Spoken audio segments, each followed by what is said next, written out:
ಪ್ರೀತಿಯ ಕೌಟಿಲ್ಯ ಮುದ್ದು ವಿದ್ಯಾರ್ಥಿಗಳಿಗೆ ಸ್ವಾಗತ ಸುಸ್ವಾಗತ.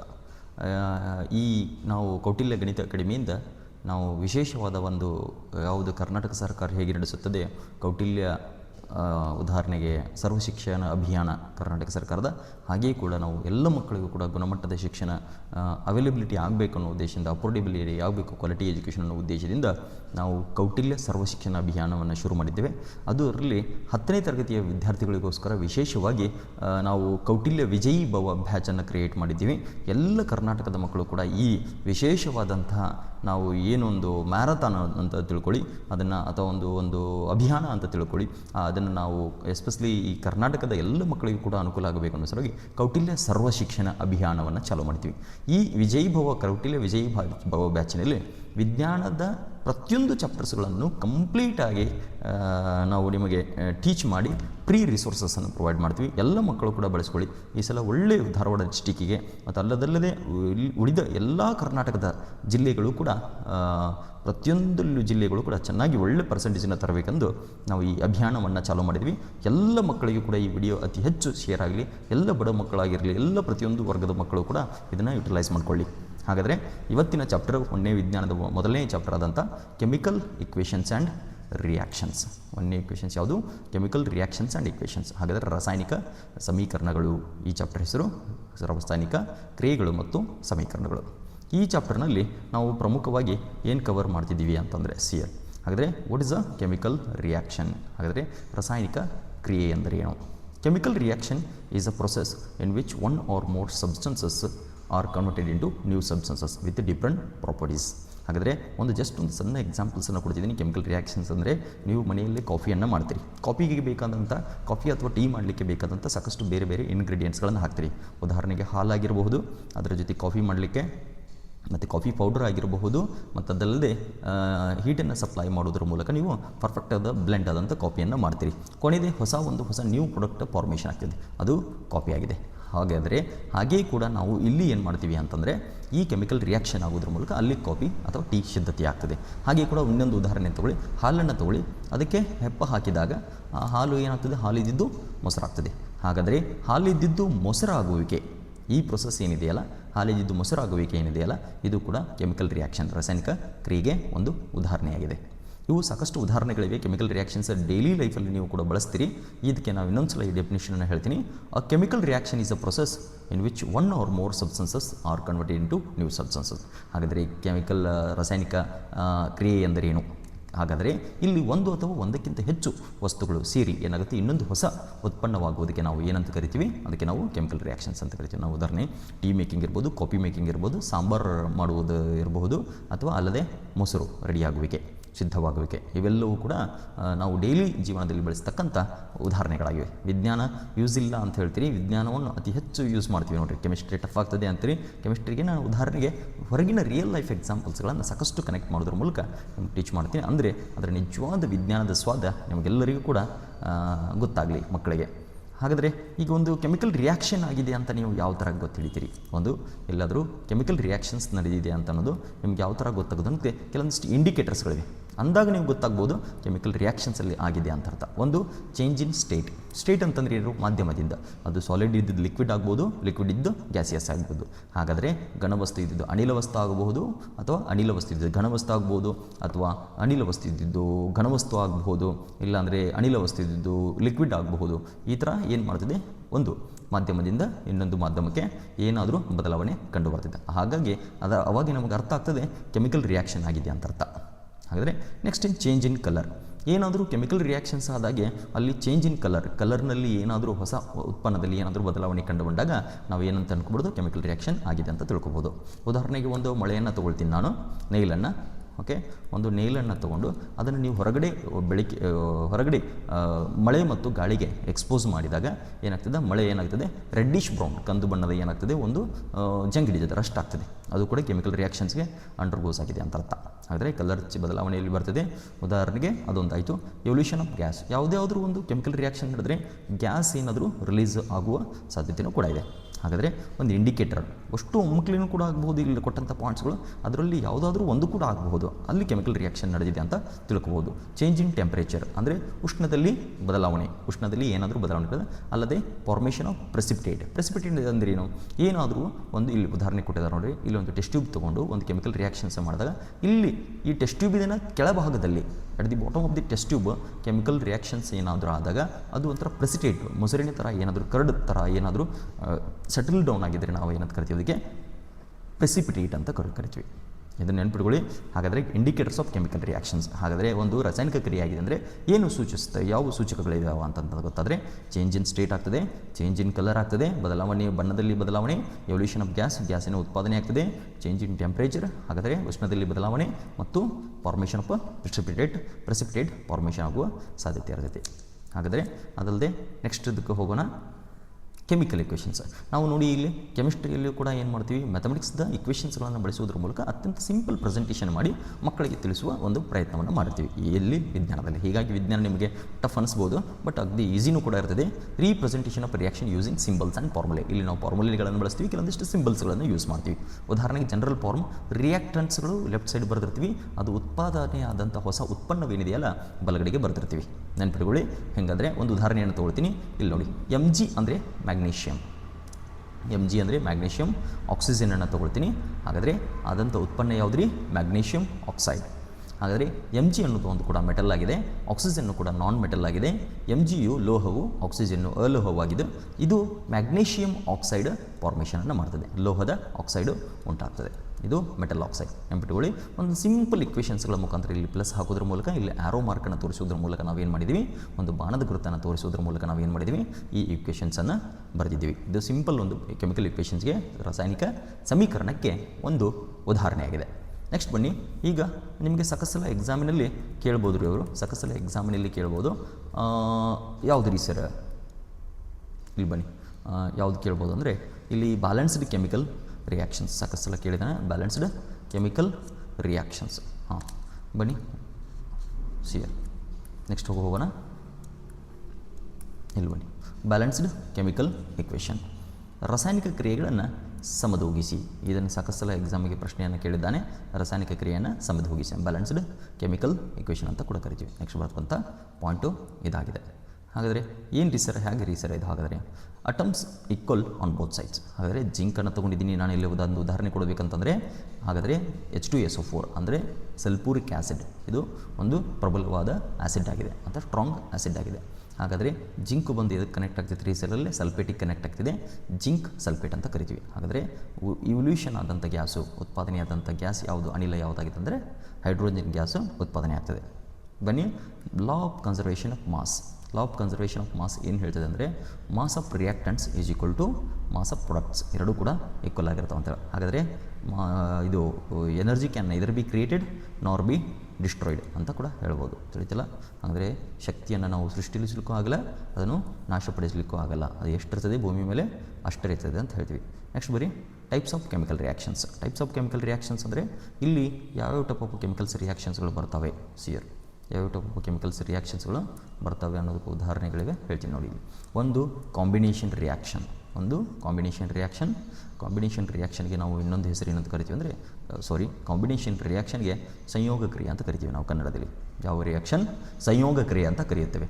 ಹಾಗಾದರೆ ನೆಕ್ಸ್ಟ್ ಮತ್ತೊಂದು ಬರ್ತಕ್ಕಂಥ ರಿಯಾಕ್ಷನ್ ಯಾವುದಿದೆ? Decomposition reaction. ಮತ್ತೊಂದು ಬರ್ತಕ್ಕಂಥ ರಿಯಾಕ್ಷನ್ ಯಾವಾಗಿದೆ? Decomposition reaction. ಅದಾದ ನಂತರ ಮತ್ತೊಂದು, ಅದರಾದ ನಂತರ ಇನ್ನೊಂದು ಬರ್ತಕ್ಕಂಥ ಅದಕ್ಕೆ ಡಿಕಂಪೋಸಿಷನ್ ರಿಯಾಕ್ಷನ್ಗೆ ವಿಭಜನಾ ಕ್ರಿಯೆ ಅಂತ ಕರಿತೀವಿ. ವಿಭಜನಾ ಕ್ರಿಯೆ ಅಂತ ಕನ್ನಡದಲ್ಲಿ ಕರಿತೀವಿ. ಹಾಗಾದರೆ ಮತ್ತೊಂದು ಬರ್ತಕ್ಕಂಥ ಇನ್ನೊಂದು ರಿಯಾಕ್ಷನ್ ಯಾವುದಂದರೆ ಡಿಸ್ಪ್ಲೇಸ್ಮೆಂಟ್ ರಿಯಾಕ್ಷನ್. ಡಿಸ್ಪ್ಲೇಸ್ಮೆಂಟ್ ರಿಯಾಕ್ಷನ್ ಅಂದರೆ ಸ್ಥಾನಪಲ್ಲಟ ಕ್ರಿಯೆ ಅಂತ ಕರಿತೀವಿ. ಯಾವುದು? ಸ್ಥಾನಪಲ್ಲಟ ಕ್ರಿಯೆ ಅಂತ ಕರಿತೀವಿ. ಅದಾದ ನಂತರ ಬರ್ತಕ್ಕಂಥ ಮತ್ತೊಂದು ರಿಯಾಕ್ಷನ್ ಯಾವುದಂದರೆ ಡಬಲ್ ಡಿಸ್ಪ್ಲೇಸ್ಮೆಂಟ್ ರಿಯಾಕ್ಷನ್. ಕನ್ನಡದಲ್ಲಿ ನಾವು ದ್ವಿಸ್ಥಾನಪಲ್ಲಟ ಕ್ರಿಯೆ. ಇವು ಬಹಳ ಪ್ರಮುಖವಾದಂಥ ಪ್ರಶ್ನೆಗಳಾಗಿವೆ. ಬಹಳ ಪ್ರಮುಖವಾದಂಥ ಪ್ರಶ್ನೆಗಳಾಗಿವೆ. ಇವು ಕೇಳುವ ಸಾಧ್ಯತೆ ಅತಿ ಹೆಚ್ಚಿವೆ, ಗಮನ ಕೊಡಿ. ನೆಕ್ಸ್ಟ್ ಬರ್ತಕ್ಕಂಥದ್ದು ಯಾವುದ್ರಿ? Redox reaction. ರೆಡಾಕ್ಸ್ ಇಲ್ಲಿ ನೋಡಿ, ರಿಡಕ್ಷನ್ ಮತ್ತು ಆಕ್ಸಿಡೇಷನ್ ಎರಡೂ ಕೂಡಿ ಕಂಬೈಂಡ್ ಆದಂಥ ರಿಯಾಕ್ಷನ್ಗೆ ನಾವು ಏನಂತ ಕರಿತೀವಿ? ರಿಡಾಕ್ಸ್ ರಿಯಾಕ್ಷನ್ ಅಂತ ಕೂಡ ಕರಿತೀವಿ. ಹಾಗಾದರೆ ಇಲ್ಲಿ ಇನ್ನೊಂದು ಇದೆ, ಅದು ಆಕ್ಸಿಡೇಷನ್ ಮತ್ತು ರಿಡಕ್ಷನ್ ಅಂತ ಕೊಟ್ಟಿದ್ದಾನೆ. ಇವೆರಡೂ ಕೂಡ ಕಂಬೈಂಡ್ ಆದ ರಿಯಾಕ್ಷನ್ ಕರಿತೀವಿ ರಿಡಾಕ್ಸ್ ರಿಯಾಕ್ಷನ್ಸ್. ಅವನು ಒಟ್ಟಿಗೆ ಕೂಡ ಇಲ್ಲಿ ನಾನು ಕವರ್ ಮಾಡ್ತೀನಿ, ಅದನ್ನು ಕೂಡ ಗಮನ ಇಟ್ಕೊಳ್ಳಿ. ಅದಾದ ನಂತರ ನಿಮ್ಮ ಕೊರೋಷನ್ ರಾನ್ಸಿಡಿಟಿ ಬಗ್ಗೆ ಕವರ್ ಮಾಡ್ತೀವಿ. ಅದಾದ ನಂತರ ಉಳಿಕಿದ್ದು ಇಂಪಾರ್ಟೆಂಟ್ ಕೀ ಪಾಯಿಂಟ್ಸ್, ಇದರಲ್ಲಿ ಯಾವುದ್ರ ಮೇಲೆ ಫೋಕಸ್ ಮಾಡಬೇಕು 10th ಸ್ಟ್ಯಾಂಡರ್ಡ್ ಎಕ್ಸಾಮ್ಗೆ ಅತಿ ಹೆಚ್ಚು ಪ್ರಶ್ನೆಗಳ ಸ್ಕೋರ್ ಮಾಡಲಿಕ್ಕೆ ನಿಮ್ಗೆ ಎಲ್ಲಿ ಸಹಾಯಕಾರಿ ಆಗ್ತದೆ ಅಂತ ಪ್ರಮುಖ ಕೂಡ ಹೇಳ್ತೀನಿ. ಹಾಗಾದರೆ ಟೈಪ್ಸ್ ಆಫ್ ಕೆಮಿಕಲ್ ರಿಯಾಕ್ಷನ್ಸ್ಗೆ ಬರೋಣ. ಮೊದಲನೇದಾಗಿ ಯಾವುದೇ ಟೈಪ್ ಆಫ್ ಕೆಮಿಕಲ್ ರಿಯಾಕ್ಷನ್ಸ್ ಒಳಗೆ ಸರ್, ಮೊದಲನೇದಾಗಿ ಟೈಪ್ಸ್ ಆಫ್ ಕೆಮಿಕಲ್ ರಿಯಾಕ್ಷನ್ಸ್ ಒಳಗೆ ಬರೋದು ಅದ್ರಿ ಕಾಂಬಿನೇಷನ್ ರಿಯಾಕ್ಷನ್. ನಾವು ಇದಕ್ಕೆ ಸಂಯೋಗ ಕ್ರಿಯೆ ಅಂತ ಕರಿತೀವಿ. ಯಾವ ಕ್ರಿಯೆ? ಸಂಯೋಗ ಕ್ರಿಯೆ ಅಂತ ಕರಿತೀವಿ. ಸಂಯೋಗ ಕ್ರಿಯೆ. ಬನ್ನಿ ಹಾಗಾದರೆ 2 or more substances combine to form a single product. 2 ಅಥವಾ 2ಕ್ಕಿಂತ ಹೆಚ್ಚು ವಸ್ತುಗಳು ಸೇರಿ ಇಲ್ಲಿ ಏನಾಗ್ತದೆ ಅಂದರೆ ಇಲ್ಲಿ ಒಂದು ಹೊಸ ಉತ್ಪನ್ನ ಶುರು ಆಗ್ತದೆ, ಒಂದೇ ಉತ್ಪನ್ನ ಶುರು ಆಗ್ತದೆ. ಅದಕ್ಕೆ ನಾವೇನಂತ ಕರಿತೀವಿ? ಅದಕ್ಕೆ ನಾವು ಕಾಂಬಿನೇಷನ್ ರಿಯಾಕ್ಷನ್ ಅಂತ ಕರಿತೀವಿ. ಫಾರ್ ಎಕ್ಸಾಂಪಲ್, ಒಂದು ಯಾವುದಾದ್ರೂ ಒಂದು ಕೆಮಿಕಲ್ ತೊಗೋತೀನಿ ಎ ಅಂತ, ಇನ್ನೊಂದು ಎರಡನೇದು ಕೆಮಿಕಲ್ ಬಿ ಅಂತ ತೊಗೋತೀನಿ.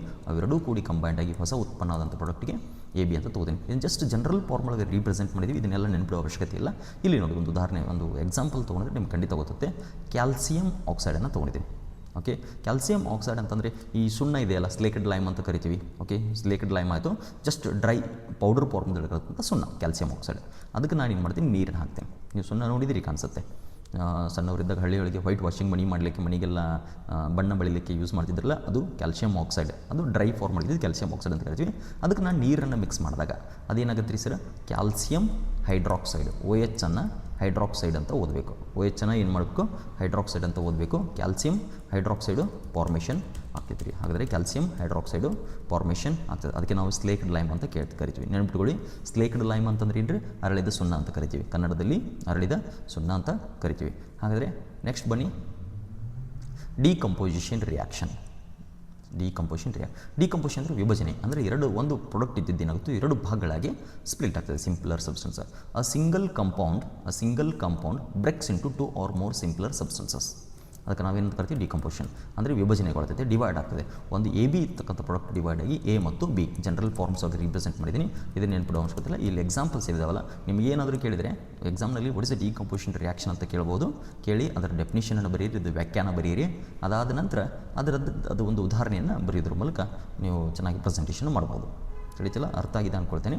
ನೆಕ್ಸ್ಟ್ ಬನ್ನಿ, ಏನು ಡಿಕಂಪೋಸಿಷನ್ ರಿಯಾಕ್ಷನ್ ಅಂದರೆ ವಿಭಜನೆ ಆಗ್ತದೆ. ಇಲ್ಲಿ ಒಂದು ಉತ್ಪನ್ನ ಏನಿದೆಯಲ್ಲ, ವಿಭಜನೆ, ಡಿವೈಡ್ ಆಗಿ 2 ಹೊಸ ಉತ್ಪನ್ನ, 2 ಅಥವಾ 2ಕ್ಕಿಂತ ಹೆಚ್ಚು ಹೊಸ ಉತ್ಪನ್ನಗಳು ಸೃಷ್ಟಿಯಾಗ್ತವೆ. ಅದಕ್ಕೆ ನಾವು ಡಿಕಂಪೋಸಿಷನ್ ರಿಯಾಕ್ಷನ್ ಅಂತ ಕರಿತೀವಿ.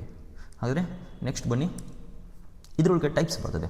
ಒಂದು heat decomposition, thermal decomposition. Thermal ಅಂದರೆ ಹೀಟ್, ಉಷ್ಣ, ನೆನಪಿಟ್ಕೊಳ್ಳಿ. ಥರ್ಮಲ್ ಅಂದರೆ ಹೀಟು ಅಥವಾ ಉಷ್ಣ. ನೆಕ್ಸ್ಟ್ ಎಲೆಕ್ಟ್ರಿಕ್ ಡಿಕಂಪೋಸಿಷನ್ ಮತ್ತು ಲೈಟ್ ಡಿಕಂಪೋಸಿಷನ್. ಹಾಗಾದರೆ ಇವೆರಡು ಒಂದು ವಸ್ತುವನ್ನು ನಾವು ಸ್ಪ್ಲಿಟ್ ಮಾಡಿ 2 ಉತ್ಪನ್ನಗಳನ್ನು ಉತ್ಪಾದನೆ ಮಾಡಬೇಕಂದ್ರೆ to produce 2 substances from a single compound. ಆವಾಗ ಏನು ಮಾಡ್ತೀವಿ ನಾವು? ಹೀಟ್ ಆದರೂ ಸಪ್ಲೈ ಮಾಡ್ಬೋದು, ಅದು ಸ್ಪ್ಲಿಟ್ಟಾಗಿ ಡಿವೈಡ್ ಆಗಲಿಕ್ಕೆ. ಇಲ್ಲಾಂದರೆ ಎಲೆಕ್ಟ್ರಿಕ್ ಕರೆಂಟೇ ಆದರೂ ಪಾಸ್ ಮಾಡಬಹುದು, ಎಲೆಕ್ಟ್ರೋಲೈಟಿಕ್ ಡಿಕಂಪೋಸಿಷನ್ ಅಂತ ಕರಿತೀವಿ. ಅಥವಾ ಲೈಟ್, ಬೆಳಕನ್ನು ಕೂಡ ಪಾಸ್ ಮಾಡೋದ್ರ ಮೂಲಕ ನಾವು ಏನು ಮಾಡ್ಬೋದು? ಸಪ್ರೇಟ್ ಮಾಡ್ಬೋದಾಗಿದೆ. I hope you understood. ಅರ್ಥ ಆಗಿದೆ. ಇಲ್ಲಿ 3 ಟೈಪ್ಸ್ ಬರ್ತದೆ, ನೆನ್ಪಿಟ್ಕೊಳ್ಳಿ. ಇಲ್ಲಿ ಕ್ಯಾಲ್ಸಿಯಂ ಕಾರ್ಬೋನೇಟ್ ಇಲ್ಲಿ ಬರ್ತಿದೆ ನೋಡಿ, CaCO3. ಸಿ ಇದ್ದರೆ ಓದೋದನ್ನು ಯಾವ ಥರ ಅಂತ ಹೇಳ್ತೀನಿ ನೋಡಿ. ಸಿ ಇದ್ದರೆ ಕಾರ್ಬನ್, CO ಇದ್ದರೆ ಕಾರ್ಬನ್ ಮೊನಾಕ್ಸೈಡ್, CO2 ಇದ್ದರೆ ಕಾರ್ಬನ್ ಡೈಆಕ್ಸೈಡ್, CO3 ಇದ್ದರೆ ಕಾರ್ಬೋನೇಟ್ ಅಂತ ಓದಬೇಕು. ಆದರೆ ಮತ್ತೆ ಬನ್ನಿ, ಎಸ್ ಅಂದರೆ ಸಲ್ಫರ್, SO ಅಂದರೆ ಸಲ್ಫರ್ ಮೊನಾಕ್ಸೈಡ್, SO2 ಅಂದರೆ ಇಲ್ಲಿ ಕಾರ್ಬನ್ ಡೈಆಕ್ಸೈಡ್, ಇಲ್ಲಿ ಸಲ್ಫರ್ ಡೈಆಕ್ಸೈಡ್, SO4 ಅಂದರೆ sulphate, not sulphate, it's a sulphate. But it clear. Next ಬನ್ನಿ, ಇನ್ನೊಂದು ಬನ್ನಿ, N ಅಂದರೆ ನೈಟ್ರೋಜನ್, NO ಅಂದರೆ ನೈಟ್ರೋಜನ್ ಮೊನಾಕ್ಸೈಡ್, NO2 ಅಂತಂದರೆ ನೈಟ್ರೋಜನ್ ಡೈಆಕ್ಸೈಡ್, NO3 ಅಂದರೆ ನೈಟ್ರೇಟ್. Carbonate, sulphate, nitrate. ನೆನ್ಪಿಟ್ಟುಕೊಳ್ಳಿ, ಈ ಥರ ಓದೋದು ಇದು ಕೂಡ ಭಾಳ ಪ್ರಮುಖ. ಯಾವುದೇ ನೀವು ಕೆಮಿಸ್ಟ್ರಿ ಟಫ್ ಆಗ್ತದೆ ಅಂತೀರಿ, ಕೆಮಿಸ್ಟ್ರಿ ಟಫ್ ಆಗ್ತದೆ ಅಂತೀರಿ, ಹಾಗೇನಿಲ್ಲ. ಅದರೊಳಗೆ ಇರತಕ್ಕಂಥ ಓದೋದು ಈ ಥರ ಆಗಿದೆ. ಇದು ಗೊತ್ತಿದ್ರೆ ಒಂದು ಸಲ ಗೊತ್ತಾಗ್ತದೆ. ಕ್ಯಾಲ್ಸಿಯಂ ಕಾರ್ಬೋನೇಟ್ ಇಲ್ಲಿ ಕ್ಯಾಲ್ಸಿಯಂ ಇದೆಯಲ್ಲ, ಒಂದು ಆಕ್ಸಿಜನ್ ಜೊತೆಗೆ ಕಂಬೈಂಡ್ ಆಗ್ತದೆ, ಕ್ಯಾಲ್ಸಿಯಂ ಆಕ್ಸೈಡ್ ಆಗ್ತದೆ. ಒಂದು ಆಕ್ಸಿಜನ್ ಹೋದರೆ 2 ಆಕ್ಸಿಜನ್ಸ್, ಕಾರ್ಬನ್ ಆಕ್ಸಿಜನ್ಸ್ ಉಳಿತವೆ. ಉಳಿದಿದ್ದು ಬಂದಿದೆ ಅಂದರೆ ಕಾರ್ಬನ್ ಡೈಆಕ್ಸೈಡ್. ಹಾಗಾದರೆ ಹೀಟನ್ನು ಸಪ್ಲೈ ಮಾಡಿದ್ವಿ ನಾವು. ಇಲ್ಲಿ ಇದಕ್ಕೆ ನಾವು ಹೀಟ್ ಡಿಕಂಪೋಸಿಷನ್ ಅಥವಾ ಥರ್ಮಲ್ ಡಿಕಂಪೋಸಿಷನ್ ಅಂತ ಕೂಡ ಕರಿಬೋದು, ಯಾಕಂದರೆ ಹೀಟನ್ನು ಸಪ್ಲೈ ಆಗಿದೆ. Okay, done. ನೆಕ್ಸ್ಟ್ ರೀ ಸರ್, ಇಲ್ಲಿ ಬನ್ನಿ, AgCl ಅಂದರೆ AG ಅಂದರೆ ಸಿಲ್ವರ್, AG ಅಂದರೆ ಅರ್ಜೆಂಟಿನಮ್ ಸಿಲ್ವರ್ ಅಂತ ಕರಿತೀವಿ. Cl ಅಂದರೆ ಕ್ಲೋರಿನ್, ನೆನಪಿಟ್ಕೊಳ್ಳಿ. Cl ಅಂದರೆ ಕ್ಲೋರಿನ್, ಆದರೆ AgCl ಅಂತ ಕರಿತೀವಿ. ಈಗ ಬನ್ನಿ, ಇಲ್ಲಿ AgCl ಅಂದರೆ ಸಿಲ್ವರ್ ಕ್ಲೋರೈಡ್ ಅಂತ ಓದಬೇಕು. ಹಾಗಾದರೆ ಇದು ಡಿವೈಡ್ ಆಗಿ 2 ಹೊಸ ಉತ್ಪನ್ನಗಳಾಗುತ್ತೆ, ಒಂದು ಸಿಲ್ವರ್, ಒಂದು ಕ್ಲೋರಿನ್ ಗ್ಯಾಸ್. ಯಾವುದ್ರ ಮುಖಾಂತರ ನಾವು ಇದನ್ನು ಸ್ಪ್ಲಿಟ್ ಮಾಡಿದ್ದೀವಿ ಅಂದರೆ ಲೈಟನ್ನು, ಬೆಳಕನ್ನು ಬಳಸ್ಕೊಂಡಿದ್ದೀವಿ. ಅರ್ಥ ಆಗಿದೆ ಅಂದ್ಕೊಳ್ತೀನಿ. ಇದು ಡಿಕಂಪೋಸಿಷನ್ ರಿಯಾಕ್ಷನ್ಗೆ ಉದಾಹರಣೆ ಆಗಿದೆ. ನೆಕ್ಸ್ಟ್ ಬನ್ನಿ, ನೆಕ್ಸ್ಟ್ ಬನ್ನಿ ಡಿಸ್ಪ್ಲೇಸ್ಮೆಂಟ್ ರಿಯಾಕ್ಷನ್. ನೆಕ್ಸ್ಟ್ ಬನ್ನಿ ಡಿಸ್ಪ್ಲೇಸ್ಮೆಂಟ್, ಸ್ಥಾನ ಪಲ್ಲಟ ಅಂತ ಕರಿತೀವಿ. ಇಲ್ಲಿ ಏನು ಮಾಡ್ತಾರೆ ರೀ ಸರ್, ಒಬ್ಬರು ಇನ್ನೊಬ್ಬರನ್ನ ಡಿಸ್ಪ್ಲೇಸ್ ಮಾಡೋದು. ಹಾಗಾದರೆ ಅಲ್ಟರ್ನೇಟಿವ್ ಆಗಿ ಸಬ್ಸ್ಟಿಟ್ಯೂಟ್ ಮಾಡೋದು. ಆದರೆ ಆ ಮೋರ್ ರಿಯಾಕ್ಟಿವ್ ಎಲಿಮೆಂಟ್ ಡಿಸ್ಪ್ಲೇಸಸ್ ಅ ಲೆಸ್ ರಿಯಾಕ್ಟಿವ್ ಎಲಿಮೆಂಟ್. ಇಲ್ಲಿ ಡಿಸ್ಪ್ಲೇಸ್ಮೆಂಟ್ ಯಾರು ಮಾಡ್ತಾರೆ ರೀ, ಆ ಮೋರ್ ರಿಯಾಕ್ಟಿವ್ ಎಲಿಮೆಂಟನ್ನು ಯಾರು ಡಿಸ್ಪ್ಲೇಸ್ ಮಾಡ್ತಾರೆ, ಲೆಸ್ ರಿಯಾಕ್ಟಿವ್ ಇರತಕ್ಕಂಥ ಎಲಿಮೆಂಟನ್ನು ಇನ್ನೊಬ್ಬರು ಡಿಸ್ಪ್ಲೇಸ್ ಮಾಡ್ತಾರೆ, ಸ್ಥಾನ ಪಲ್ಲಟಗೊಳಿಸೋದು. ಒಂದು ವಸ್ತು ಇನ್ನೊಂದು ವಸ್ತುವನ್ನು ಸ್ಥಾನ ಪಲ್ಲಟಗೊಳಿಸೋದಕ್ಕೆ ಸ್ಥಾನ ಪಲ್ಲಟ ಕ್ರಿಯೆ ಅಂತ ಕರಿತೀವಿ. ಇದನ್ನ ನೆನಪಿಟ್ಕೊಳ್ಳಿ. ಹಾಗಾದರೆ ಇಲ್ಲಿ ಏನು ಮಾಡ್ತಾರೆ ಸರ್, ಎ ಬಿ, ಇಲ್ಲಿ ಇಬ್ಬರು ಜೋಡಿ ಇದ್ದಾರೆ, ಫ್ರೆಂಡ್ಸ್, ಬೆಸ್ಟ್ ಫ್ರೆಂಡ್ಸ್ ಇದ್ದಾರೆ. ಉದಾಹರಣೆಗೆ ತಿಳ್ಕೊಳ್ಳಿ, ಈ ಎ ಬಿ ಏನು ಮಾಡ್ತಾನೆ, ಸಿ ಬಂದು ಜೊತೆಗೆ ಬಂದು ಕನೆಕ್ಟ್ ಆಗ್ತಾನೆ, ಬಿ ಏನಕ್ಕಾನೆ ಸಪ್ರೇಟ್ ಆಗ್ಬಿಡ್ತಾನೆ. ಐಡಿಯಾ ಬಂದಿಲ್ಲ. ಈ ಡೈಲಿ ಲೈಫ್ ಒಳಗೆ ನಿಮ್ಮ ಫ್ರೆಂಡ್ಶಿಪ್ ಒಳಗೆ ಆಗ್ಬೋದು, ಕೆಲವೊಂದು ಸಲ ಕಚ್ಚಾಡ್ತೀರಿ ಮತ್ತು ಕೂಡ್ತೀರಿ, ಹಾಗೆ ಅವರು ಫ್ರೆಂಡ್ಶಿಪ್ಗಳ ಇಕ್ವೇಷನ್ಸ್ ಬ್ಯಾಲೆನ್ಸ್ ಆಗ್ತೈತಿ, ಅನ್ಬ್ಯಾಲೆನ್ಸ್ ಆಗ್ತಿರ್ತೈತಿ, ನೋಡಿದಿರಿ ಕಾಣಿಸುತ್ತೆ ಅಂತ ಉದಾಹರಣೆಗಳನ್ನು ಸಾಕಷ್ಟು. ಉದಾಹರಣೆಗೆ ಜಿಂಕೇನು ಒಂದು ಮೆಟಲ್, ಇವ್ರು ಬಂದು ಯಾರಿಗೆ ಕನೆಕ್ಟ್ ಹಾಕಾರೆ, ಸಲ್ಫೇಟಿಗೆ ಕನೆಕ್ಟ್ ಹಾಕಾರೆ. ಜಿಂಕ್ ಸಲ್ಫೇಟ್ ಫಾರ್ಮೇಷನ್ ಆಕೈತಿ, ಕಾಪರ್ ಒಬ್ಬನೇ ಹಾಕಾನೆ. ಹಾಗಾದರೆ ನಡೀಬೋದು ಮನೆಗೆ, ತಿಳಿತಲ್ಲ. ನೆಕ್ಸ್ಟ್ ಬನ್ನಿ copper plating extraction of metals. Displacement ರಿಯಾಕ್ಷನ್ಸ್ಗಳನ್ನು ನಾವೆಲ್ಲಿ ಕಾಪರ್ ಪ್ಲೇಟಿಂಗ್ ಆಗಿರಲಿ ಮತ್ತು ಎಕ್ಸ್ಟ್ರಾಕ್ಷನ್ ಆಫ್ ಮೆಟಲ್ಸ್ಗಳನ್ನು, ಲೋಹಗಳನ್ನು ಪಡೆಯುವುದರಲ್ಲಿ ಆಗಿರಲಿ ಇಲ್ಲಿ ನಾವು ಯೂಸ್ ಮಾಡ್ತೀವಿ. ಉದಾಹರಣೆಗೆ ನೆಕ್ಸ್ಟ್ ಬನ್ನಿ ಡಬಲ್ ಡಿಸ್ಪ್ಲೇಸ್ಮೆಂಟ್ ರಿಯಾಕ್ಷನ್. ಯಾವುದ್ರಿ, double displacement reaction. Exchange of ions between reactance. ಎರಡು ವಸ್ತುಗಳಿರ್ತವೆ, ಅವುಗಳ ಮಧ್ಯೆ ಏನಾಗ್ತದೆ, ಎಕ್ಸ್ಚೇಂಜ್ ಆಗ್ತದೆ ಅಯಾನ್ಸ್. ಇಲ್ಲಿ ಉದಾಹರಣೆಗಳು ಇಬ್ಬರು ಬೆಸ್ಟ್ ಫ್ರೆಂಡ್ ಇದ್ದಾರೆ. ಇದನ್ನು ಸೋಡಿಯಂ ಸಲ್ಫೇಟ್, SO4 ಅಂದ್ರೆ ಆಗಲೇ ಹೇಳಿದೆ ನಾನು, ಸಲ್ಫೇಟ್ ಅಂತ ಓದಬೇಕಂತ. Sodium sulphate. ಇಲ್ಲಿ ಏನಿದೆಯಲ್ಲ BA ಅಂದರೆ ಬೇರಿಯಂ ಕ್ಲೋರೈಡನ್ನು ಬಳಸ್ಕೋಬರ್ತದೆ. ಹಾಗಾದರೆ ಇಲ್ಲಿ ಯಾರ್ಯಾರು ಕನೆಕ್ಟ್ ಆಗ್ತಾರೆ, ಇಲ್ಲಿ ನೆನಪಿಟ್ಕೊಳ್ಳಿ, ಚೆನ್ನಾಗಿ ಸ್ವಲ್ಪ ಗಮನ ಇಟ್ಕೊಳ್ಳಿ. ಇದನ್ನು ಪ್ಲಸ್ ಅಂತ ತೊಗೊಳ್ಳಿ, ಇದನ್ನು ಮೈನಸ್ ತೊಗೊಳ್ಳಿ, ಇದು ಪ್ಲಸ್ ಅಂತ ತೊಗೊಳ್ಳಿ, ಇದು ಮೈನಸ್ ಅಂತ ತೊಗೊಳ್ಳಿ. ಇಲ್ಲಿ ಏನಾಗ್ತದೆ, ಪ್ಲಸ್ ಒಂದು ಮೈನಸ್ಗೆ ಕನೆಕ್ಟ್ ಆಗ್ತದೆ, ಬೇರಿಯಂ ಸಲ್ಫೇಟ್. ಇಲ್ಲಿ ಬಂದಂಥ ಪ್ರಾಡಕ್ಟ್ ಬೇರಿಯಂ ಸಲ್ಫೇಟ್.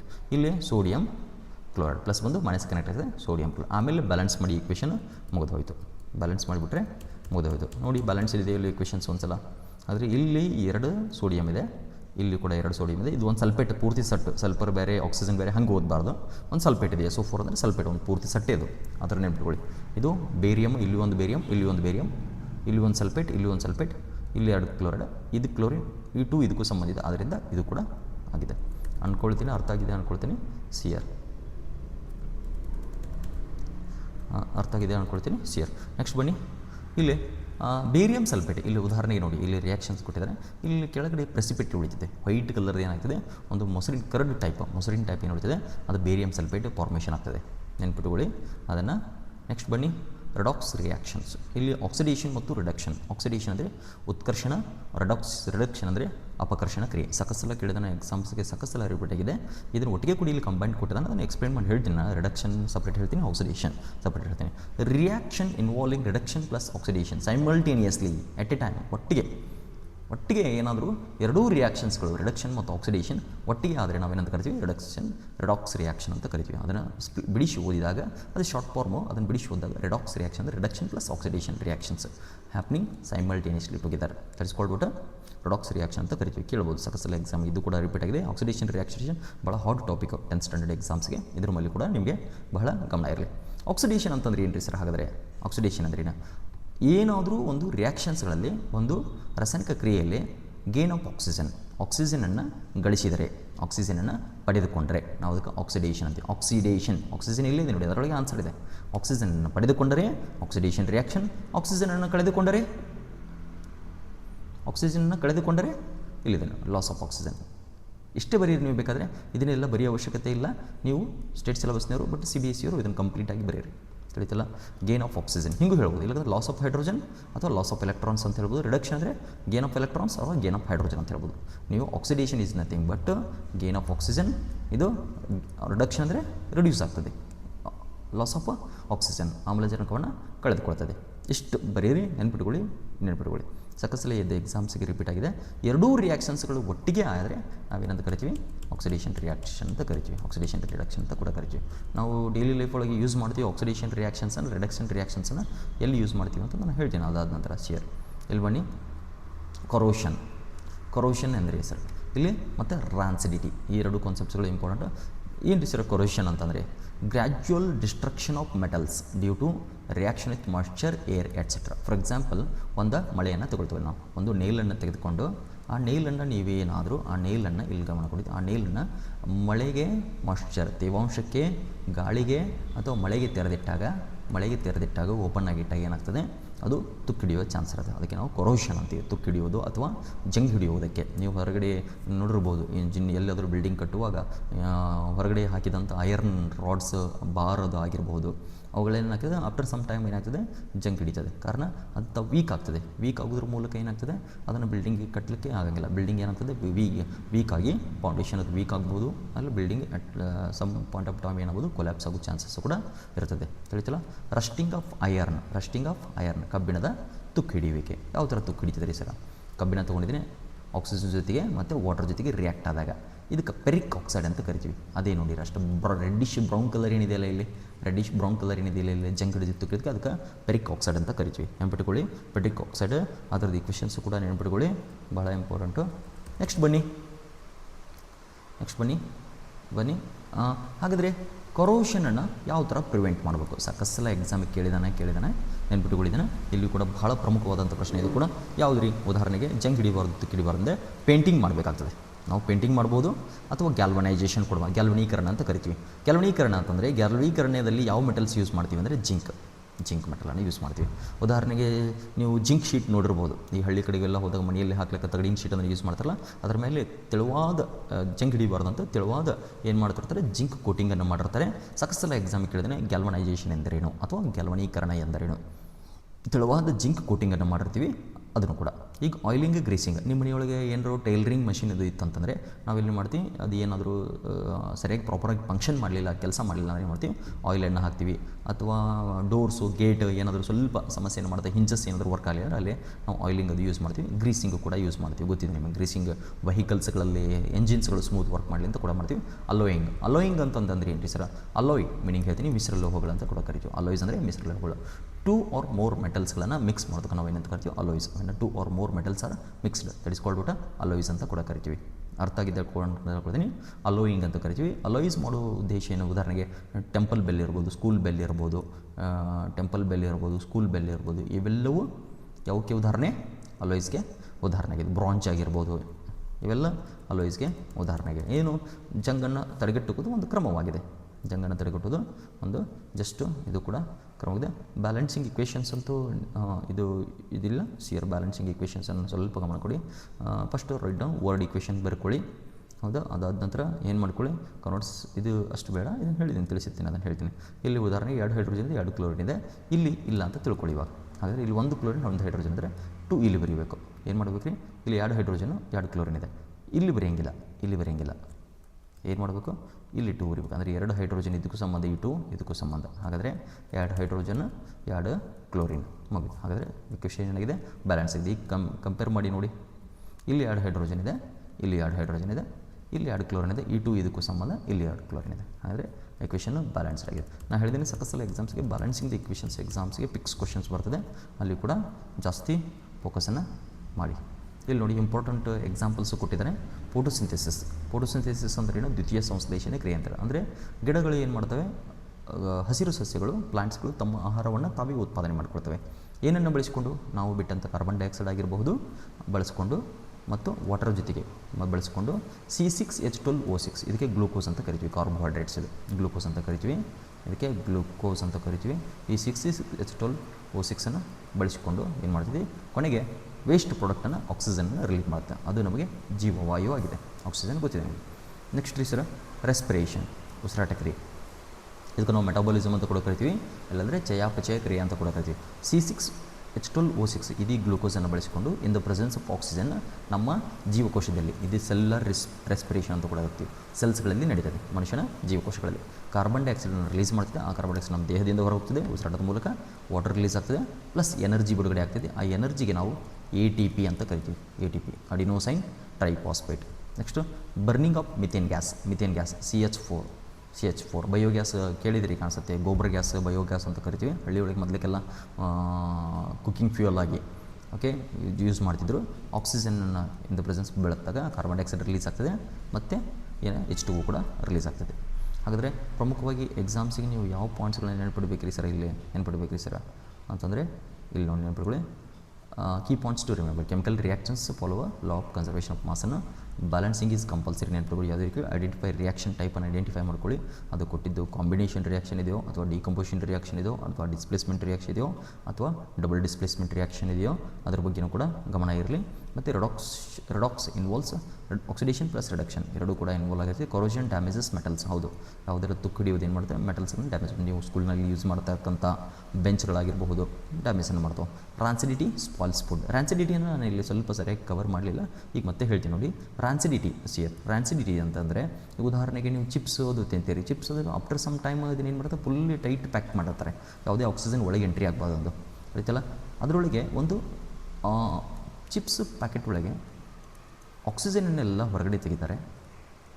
ಆಕ್ಸಿಜನನ್ನು ಹೊರಗೆ ತೆಗೆದು ಅದರೊಳಗೆ ನೈಟ್ರೋಜನ್ ಅನಿಲವನ್ನು, ನೈಟ್ರೋಜನ್ ಗ್ಯಾಸನ್ನು ಹಾಕಿರ್ತಾರೆ. ನೆನಪಿಟ್ಕೊಳ್ಳಿ, ನೈಟ್ರೋಜನ್ ಗ್ಯಾಸನ್ನು ಹಾಕಿರ್ತಾರೆ. ಯಾಕ್ರಿ ಅಂತಂದರೆ, ಇದು ಒಂದು ಇನರ್ಟ್ ಗ್ಯಾಸ್ ಆಗಿದೆ. ಇನ್ಆ್ಯಕ್ಟಿವ್, ಇನರ್ಟ್ ಅಂದರೆ ಯಾವುದ್ರ ಜೊತೆಗೆ ರಿಯಾಕ್ಟ್ ಆಗಂಗಿಲ್ಲ. ಇದು ಆಕ್ಸಿಜನ್ ಇತ್ತಂತಂದರೆ, ರಾನ್ಸಿಡಿಟಿ ಅಂತಂತಂದರೆ ಕಮಟುವಿಕೆ ಅಂತ ಕರಿತೀವಿ ನಾವು ಕನ್ನಡದೊಳಗೆ. ನೀವು ಸಾಮಾನ್ಯವಾಗಿ ಯಾವುದಾದ್ರೂ ಎಣ್ಣೆ ಪದಾರ್ಥಗಳನ್ನು ನೋಡಿರ್ಬೋದು. ಎಣ್ಣೆ ಪದಾರ್ಥಗಳಿತ್ತಂದರೆ ಆಫ್ಟರ್ ಸಮ್ ಟೈಮ್ ಏನಾಗ್ತದೆ, ಅದು ಒಂಥರ ಬ್ಯಾಡ್ ಸ್ಮೆಲ್ ಬರ್ತದೆ, ತಿಳಿತಲ್ಲ. ಈಗ ಉದಾಹರಣೆ ಚಿಪ್ಸ್ ನೋಡಿ, ಹಾಗೆ ನೀವು ಓಪನ್ ಆಗಿ ಇಟ್ಟಾಗ ನೋಡಿದ್ರೆ ಒಂದು ಆಫ್ಟರ್ 2-3 ಡೇಸ್ ಒಂಥರ ಬ್ಯಾಡ್ ಸ್ಮೆಲ್ ಬರ್ತದೆ, ಅದಕ್ಕೆ ನಾವು ರಾನ್ಸಿಡಿಟಿ ಅಂತ ಕರಿತೀವಿ. ಅರ್ಥ ಆಗಿದೆ. ಸೇವ್, ಕರ್ದಾನಿ ಇರ್ಬೋದು, ಇವೆಲ್ಲವೂ ಎಕ್ಸಾಂಪಲ್ಸ್ಗಳನ್ನ ರಾನ್ಸಿಡಿಟಿ. ಕರಿದ ತಿಂಡಿಯ ಪದಾರ್ಥಗಳನ್ನ ಏನಲ್ಲಿ ಎಕ್ಸ್ಪೋಸ್ ಮಾಡಿದಾಗ ರಾನ್ಸಿಡಿಟಿ ಆಗ್ತವೆ, ಆಕ್ಸಿಜನ್ ಜೊತೆಗೆ ರಿಯಾಕ್ಟ್ ಆದಾಗ. ಇದಕ್ಕೆ ನಾವು ರಾನ್ಸಿಡಿಟಿ ಅಂತ ಕರಿತೀವಿ. ನೆನಪಿಟ್ಕೊಳ್ಳಿ, ಕಮಟುವಿಕೆ, ಫುಡ್ಡು ಹಳಿಸಿ ಹೋಗ್ತದೆ ಅಲ್ಲಿ, ತಿಳಿತಲ್ಲ. ಹಾಗಾದರೆ ರಾನ್ಸಿಡಿಟಿ ಸ್ಪಾಯ್ಲ್ಸ್ ದಿ ಫುಡ್. ಸಲ ಎಕ್ಸಾಮಿಗೆ ಕೇಳಿದಾನೆ, ನಾವು ಏಕೆ ನೈಟ್ರೋಜನನ್ನು ಚಿಪ್ಸ್ ಪ್ಯಾಕೆಟ್ನಲ್ಲಿ ಬಳಸಲಾಗ್ತದೆ? Okay, chips packets are flushed with nitrogen gas. ಯಾವ reason? In order to prevent the rancidity. ಎಷ್ಟು ಬರೆದ್ರೆ ಸಾಕು. ಇದು ಮೋಸ್ಟ್ ಇಂಪಾರ್ಟೆಂಟ್. ಇವೆಲ್ಲವೂ ಕೂಡ ಕವರ್ ಮಾಡಿದ್ದೀನಿ.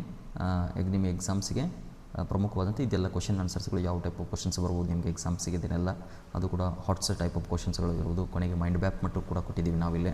ಬ್ಯೂಟಿಫುಲ್ ಪ್ರಾಕ್ಟೀಸ್ ಏನಿದ್ರೊಳಗೆ ಟೈಪ್ಸ್ ಆಫ್ ರಿಯಾಕ್ಷನ್ಸ್ಗಳು ಯಾವ್ಯಾವು, ಡಿಸ್ಪ್ಲೇಸ್ಮೆಂಟು, ಕಾಂಬಿನೇಷನ್ ರಿಯಾಕ್ಷನ್ಸ್, ಮೈಂಡ್ ಮ್ಯಾಪ್ಸನ್ನು ಕೊನೆಗೆ ಎಕ್ಸಾಮ್ಗೆ ರಿವಿಷನ್ ಮಾಡಲಿಕ್ಕೂ ಕೂಡ ಅನುಕೂಲ ಆಗ್ತದೆ. ಇವೆಲ್ಲವೂ ಕೀ ಪಾಯಿಂಟ್ಸ್, ರಸ್ಟಿಂಗ್ ಕೀ ನೋಟ್ಸ್ಗಳನ್ನು ಕೂಡ ಪ್ರೊವೈಡ್ ಮಾಡಿದ್ದೀವಿ ಇಲ್ಲಿ. ರಾನ್ಸಿಡಿಟಿ ಅಂದರೆ ಕೊಟ್ಟಿದ್ದೀವಿ ಇಲ್ಲಿ, ಆಯ್ತಲ್ಲ. ಮತ್ತು ಎಕ್ಸ್ಪ್ಲೈನ್ ಹೌ ಟು ಪ್ರಿವೆಂಟ್ ರಾನ್ಸಿಡಿಟಿ ಇನ್ ಫುಡ್ಡನ್ನು ಯಾವ ಥರ ಪ್ರಿವೆಂಟ್ ಮಾಡಬೇಕ್ರಿ ಅಂತಂದರೆ, ರಾನ್ಸಿಡಿಟಿ ಅಂದರೆ ಏರ್ಗೆ ಮತ್ತು ವಾಟರ್ಗೆ ಎಕ್ಸ್ಪೋಸ್ ಆಗೋದನ್ನು ಪ್ರಿವೆಂಟ್ ಮಾಡಿ. ಒಂದು ಸರ್, ಚಿಪ್ಸ್ ಪ್ಯಾಕೆಟ್ನಲ್ಲಿ ನೈಟ್ರೋಜನ್ ಆಯಿಲ್ ಹಾಕಿ ಸ್ಟೋರ್ ಮಾಡಿರ್ಲಾಗ್ತದೆ. ಅದನ್ನು ಏನು ಮಾಡ್ತಾರೆ, ಚಿಪ್ಸ್ ಪ್ಯಾಕೆಟ್ನಲ್ಲಿ ಫ್ಲಶ್ ವಿತ್ ನೈಟ್ರೋಜನ್ ಗ್ಯಾಸ್. ಅದು ಕೂಡ ರಾನ್ಸಿಡಿಟಿಯನ್ನು ಪ್ರಿವೆಂಟ್ ಮಾಡಲಿಕ್ಕೆ ಒಂದೆರಡು ಪ್ರಿವೆಂಟಿವ್ ಮೆಥಡ್ಸ್ಗಳಾಗಿವೆ. ಇವು ಉದಾಹರಣೆಗಳಾಗಿದ್ದಾವೆ. ಇಲ್ಲಿ ಆಲ್ರೆಡಿ ವಾಟ್ ಇಸ್ ರಸ್ಟಿಂಗ್ ಮತ್ತು ನೇಮ್ ಟು ಪ್ರಿವೆಂಟಿವ್ ಮೆಥಡ್ಸ್ ಎರಡು ನಿಮಗೆ ಅದು ಹೇಳಿದೆ ನಾನು. ಪೇಂಟಿಂಗು, ಆಯಿಲಿಂಗ್ ಇವೆಲ್ಲವೂ ಆಗಿದೆ. ಅಂದ್ಕೊಂಡಿದ್ದೀರಿ ಕೆಮಿಕಲ್ ಇಕ್ವೇಷನ್ಸ್ ಆ್ಯಂಡ್ ರಿಯಾಕ್ಷನ್ಸ್ ಚಾಪ್ಟರ್ನ ನೀವು ಅರ್ಥ ಮಾಡ್ಕೊಂಡಿದ್ದೀರಿ ಅಂದ್ಕೊಂಡಿದ್ದೀರಿ. ಇದಕ್ಕೆ ಪ್ರಮುಖವಾದಂಥ ಪ್ರಶ್ನೆಗಳನ್ನು ಹೇಳಿದ್ದೀನಿ.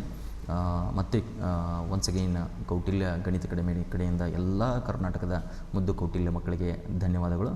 ಚೆನ್ನಾಗಿ ಎಕ್ಸಾಮ್ಸ್ ಬರೀರಿ. ಈ ಕೊಟ್ಟಂಥ ಒಳ್ಳೆ ಕೌಟಿಲ್ಯ ಸರ್ವ ಶಿಕ್ಷಣ ಅಭಿಯಾನದ ಈ ಇನಿಷಿಯೇಟಿವ್ ಏನಿದೆಯಲ್ಲ, ಎಲ್ಲರೂ ಕೈ ಜೋಡಿಸಿ, ಹೆಚ್ಚು ಕೈ ಜೋಡಿಸಿ ಈ ವಿಡಿಯೋಸನ್ನು ಅತಿ ಹೆಚ್ಚು ಮಕ್ಕಳಿಗೆ ಶೇರ್ ಮಾಡಿ, ಒಳ್ಳೇದು ಬಳಸ್ಕೊಳ್ಳಿ. ಎಲ್ಲರೂ ಕೂಡ ಈ ಸಲ ಬೆಸ್ಟ್ ರಿಸಲ್ಟನ್ನು ಪ್ರೊಡ್ಯೂಸ್ ಮಾಡಿ ಕರ್ನಾಟಕದ ಕೀರ್ತಿ ಪತಾಕೆ ಭಾರತಾಂಬೆಗೆ ಕೂಡ ತಲುಪಲಿ ಅಂತ ಹೇಳ್ತಾ ಇಲ್ಲಿಗೆ ನನ್ನ ಕ್ಲಾಸನ್ನು ಎಂಡ್ ಮಾಡ್ತೀನಿ. ಜೈ ಹಿಂದ್.